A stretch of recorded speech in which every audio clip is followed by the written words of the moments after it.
تبارك في محكم كتابه الكريم. أعوذ بالله من الشيطان الرجيم. بسم الله الرحمن الرحيم. يوم يفر المرء من أخيه وأمه وأبيه وصاحبته وبنيه. Sadakallahu azim. Değerli müminler, Allah-u Teala Kur'an-ı Kerim'de buyurur. Kim zerre kadar hayır ederse onu görecektir. Kim de zerre kadar şer ederse onu görecektir. Bu ayet bize açık şekilde bildirir ki kıyamet günü hiçbir amel itmir. İnsan bazen ettiği yaxşılığı unudur.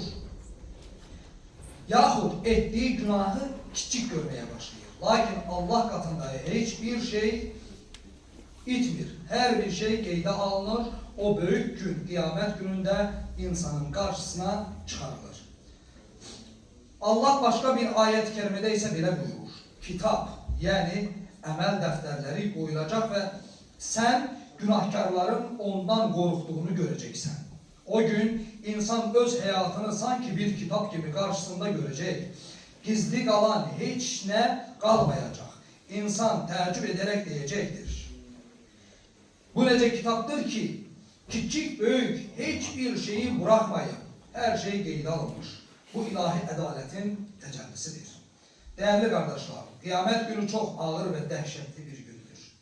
Allah-u Azimüşşan buyurur. El-yevme nahtimu ala afvahihim ve tukallimuna eydihim ve teşhadu erculuhum bima kanu yaksibun.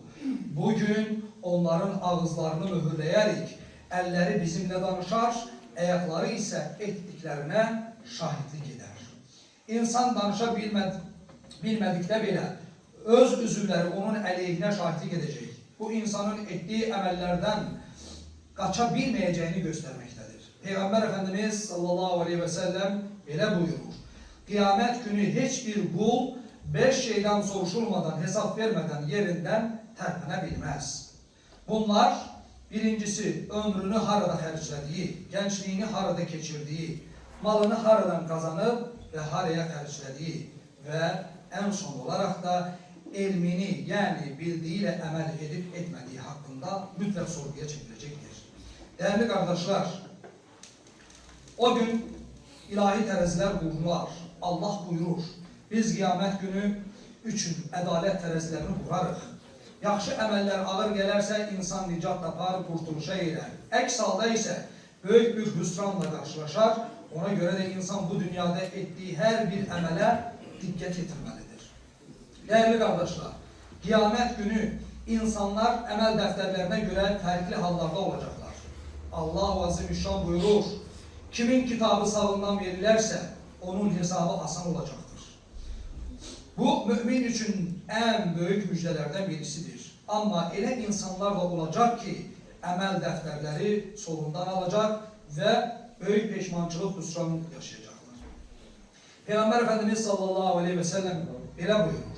Ağıllı insan nefsini hesaba çeken ve ölümden sonraki hayatı için, ahiret için çalışan kimsedir.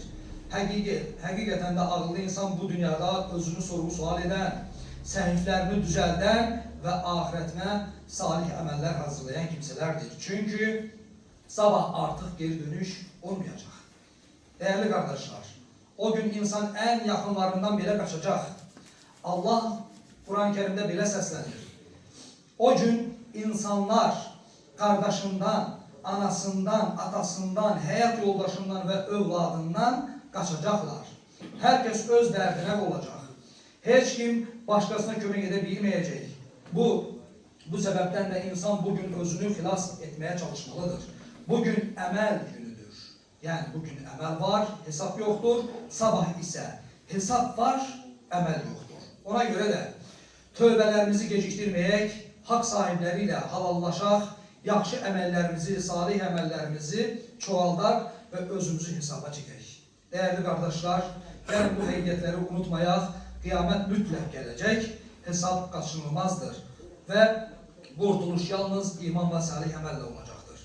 Allah'tan isteyek ki bizi o gün rüsvay olanlardan değil de kurtuluşa giren, sırat-ı müstakim üzere olan kullarından eylesin. Ela inne ahsanel kelam.